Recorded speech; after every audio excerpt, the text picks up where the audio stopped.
हमारे YouTube channel में आप सभी का स्वागत है। आप सभी को हमारी तरफ से राम राम। पिछले वीडियो में हमने 225 दोहे पूरे पढ़ लिए थे और जो इसके आगे के दोहे वो हम इस वीडियो में पढ़ेंगे, तो आप भी हमारे साथ रहिए सुनते हुए। उठे लखन निस विगत सुनी, अरुण सिखा धुनिकान, गुरते पहले ही जगतपति, जागे राम सुजान। मतलब रात बीतने पर मुर्गे का शब्द कानों से सुनकर लक्ष्मण जी उठे। जगत के स्वामी सुजान श्री रामचंद्र जी भी गुरु से पहले ही जाग गए। सकल सोच करी जाई नहाय, नित निभय मुनि सिर नहाए, समय जान गुरु आयस पाई, लेन प्रसून चले दो भाई। अर्थात सब सोच क्रिया करके वे जाकर नहाए। फिर संध्या अग्निहोत्र आदि नित्य कर्म समाप्त करके उन्होंने मुनि को मस्तक नवाया। पूजा का समय जानकर गुरु की आज्ञा पाकर दोनों भाई फूल लेने चले। भूप बाग बर देखे जाई, जय बसंत ऋत रही लो भाई, लागे बिटा मनोहर नाना, बरन बरन बर बेल बिताना। मतलब उन्होंने जाकर राजा का सुंदर बाग देखा, जहाँ बसंत ऋतु लुभा रही है। मन को लुभाने वाले अनेक वृक्ष लगे हैं, रंग बिरंगी उत्तम लताओं के मंडप छाए हुए हैं। नव पल्लव फल सुमन सुहाय ने संपत्ति, सुर रूख ल जाए, चातक कोकिल कीर चकोरा, कूजत भेग नटत मलबोरा कलमोहरा। अर्थात नए पत्तों, फूलों और फूलों से युक्त सुंदर वृक्ष अपनी संपत्ति से कल वृक्ष को भी ले जा रहे हैं। पपीहे, कोयल, तोते, चकोर आदि पक्षी मीठी बोली बोल रहे हैं और मोर सुंदर नृत्य कर रहे हैं। मध्य बाग सर सोह सुहावा, मनि सोपान विचित्र बनावा, विमल सर सिज बहुरंगा, जल खग कूजत गूजत भृंगा। यानी ब्याग के बीचों बीच सुहावना सरोवर सुशोभित है, जिसमें मणियों की सीढ़ियाँ विचित्र ढंग से बनी हुई हैं। उसका जल निर्मल है, जिसमें अनेक रंगों के कमल खिले हुए। जल के पक्षी कलरव कर रहे हैं और भ्रमर गुंजार कर रहे हैं। बाग तड़ाग कोहली प्रभुक, हर से बंधु समेत, परम ब्रह्म आराम यह, जो रामई सुख देत। अर्थात बाग और सरोवर को देखकर प्रभु श्री रामचंद्र जी भाई लक्ष्मण सहित हर्षित हुए। वह बाग वास्तव में परम रमणीय है, जो जगत को सुख देने वाले श्री रामचंद्र जी को सुख दे रहा है।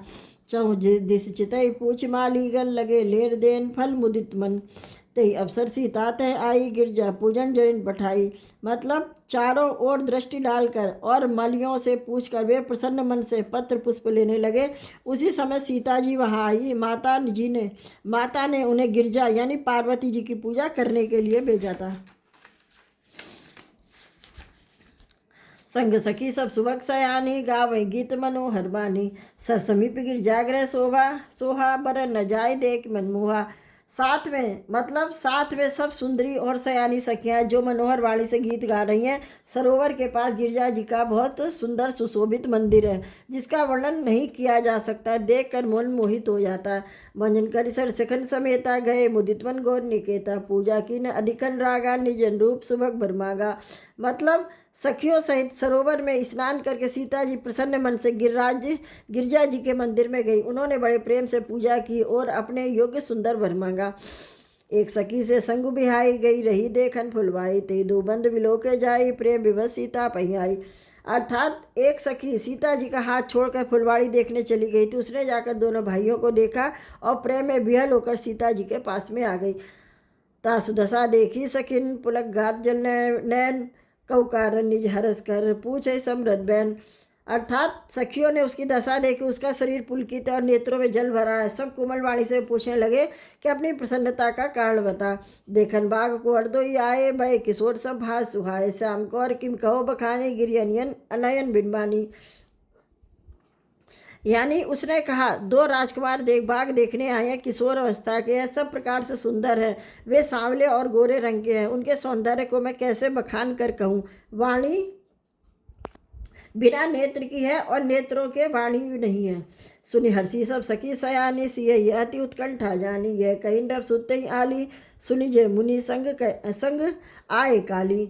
अर्थात यह सुनकर सीता जी के हृदय में बड़ी उत्कंठता जानकर जब सयानी सखियाँ प्रसन्न हुई, तब एक सखी कहने लगी, हे सखी, ये वही राजकुमार है जो सुना है कल विश्वामित्र जी मुनि के साथ आए हैं, जिन निज रूप मोहिनी डारी, कीने सवस नगर नर नारी, भंता छवि जय तय सब लोगू, अवश्य देखे देखन जोगू। अर्थात और जिन्होंने अपनी रूप की मोहनी डालकर नगर के स्त्री पुरुषों को अपने बस में कर लिया। जहाँ जहाँ सब लोग उन्हीं की छवि का वर्णन कर रहे हैं, अवश्य हमें उन्हें देखना चाहिए, वे देखने योग्य हैं। तासु बचन रसियई सुहाने, दरस लाग लोचन अकुलाने। चली अग्र कर प्रिय सखी होई, प्रीत पुरातन लखई न कोई।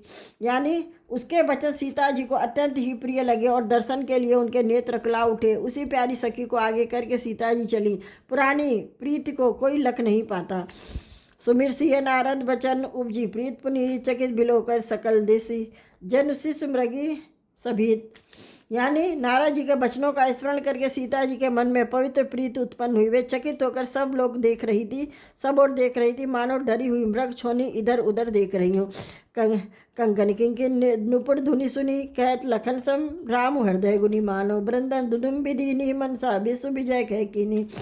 यानी कंकड़ यानी हाथों के कड़े, करधनी और पाजेब के शब्द सुनकर श्री रामचंद्र जी का हृदय विचार कर लक्ष्मण जी से कहते, यह ध्वनि ऐसी आ रही है मानो कामदेव ने विश्व को जीतने का संकल्प करके डंके पर चोट मारी हो। अस्कय फिर चेतई यही हो रहा, सिय मुख शशि भय नयन चकोरा, भय लोचन चारु अचंचल मनहु, सकुच निवि तजय दिगंचल। यानी ऐसा कहकर राम जी ने फिर उस ओर देखा कि सीता जी के मुख रूपी चंद्रमा को निहारने के लिए उनके नेत्र चकोर बन गए, सुंदर नेत्र स्थित हो गए, यानी टकटकी लग गई। मानो निमि यानी जनक जी के पूर्वज ने, जिनका सभी पलकों में निवास माना गया है। लड़की दामाद के मिलन प्रसंगों को देखना उचित नहीं, इस भाव से सुखचाकर पलकें छोड़ दी, पलकों में रहना छोड़ दिया, जिससे पलकों का गिरना रुक गया। देख सिय शोभा सुख पावा, हृदय सराहत वचन न आवा, जनु बिरंच सब निज निपुनाई, भरच विश्व कहीं प्रकट दिखाई। यानी सीता जी की शोभा को देखकर राम जी को बड़ा सुख पाया, हृदय में वे उसकी सराहना करते हैं, किंतु मुख से वचन नहीं निकालते। यह शोभा ऐसी अनुपमा है मानो ब्रह्मा जी ने अपनी सारी निपुणता को मूर्तिमान कर संसार को प्रकट करके दिखा दिया हो।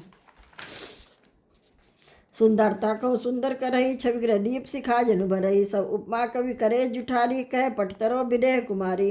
अर्थात वह सीता जी की शोभा सुंदरता को भी सुंदर करने वाली, वह ऐसी मालूम होती है मानो सुंदरता रूपी घर में दीपक की लौ जल रही हो। अब तक सुंदरता रूपी भवन में अंधेरा था, वह मानो सीता जी की सुंदरता रूपी दीप शिखा को पाकर जगमगा उठा है, पहले से भी अधिक सुंदर हो गया। सारी उपमाओं को तो कवियों ने झूठा कर रखा है, मैं जनक नंदिनी श्री सीता जी को कैसे उपमा दूँ। से शोभा ही बरनी प्रभु आपन दशा विचार, बोले सुचमन अनुसय सन वचन समय अनुहार। यानी इस प्रकार हृदय में सीता जी की शोभा का वर्णन करके अपनी इस दशा को विचार कर प्रभु श्री रामचंद्र जी पवित्र मन से अपने छोटे भाई लक्ष्मण से समयानुकूल वचन बोले। ता जनक तन आय सोई धनुष जय जय कारण होई, पूजय गौर सकीले आई, करत प्रकाश फिर फुलवाई। यानी हे तात, यह वही जनक जी की कन्या है जिसके लिए धनुषीय गोरा सखी इसी के गौरी पूजन के लिए आई है। यह फुलवाड़ी में प्रकाश करती हुई फिर रही है। जास बिलो के अलौकिक शोभा, सहज पुनीत मर मन शोभा, सो सब कारण जान विधाता, फर कई सब सुभद अंग सुन भ्राता। अर्थात जिसकी अलौकिक सुंदरता देखकर स्वभाव से ही पवित्र मेरा मन क्षुब्ध हो गया है, वह सब कारण अथवा उस सब का कारण जो विधाता जाने। किंतु हे भाई सुनो, मेरे मंगलदायक दाहिने अंग फड़क रहे हैं। रघुवंशई कर सह स्वभाव, मन कुपंथ पग धरई न खाऊ, मोहि असह प्रतीत मन केरी, जय सपने ऊपर नारी नहेरी। यानी रघुवंशियों का यह सहज स्वभाव है कि उनका मन कभी कुमार्ग पर पैर नहीं रखता।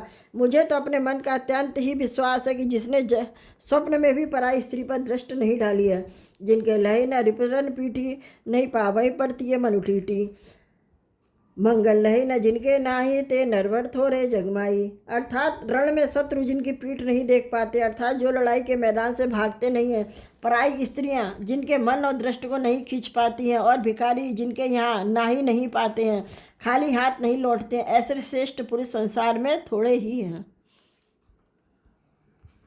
इस वीडियो में हमने रामचरितमानस के 5 दोहे पढ़े थे, यानी 230 दोहे हमने पूरे पढ़ लिए, और जो इसके आगे के दोहे हैं वो हम अगले वीडियो में पढ़ेंगे।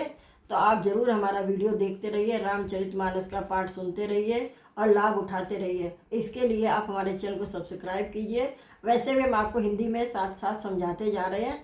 तो चलिए हम मिलेंगे अगले वीडियो में, जब तक के लिए राम राम।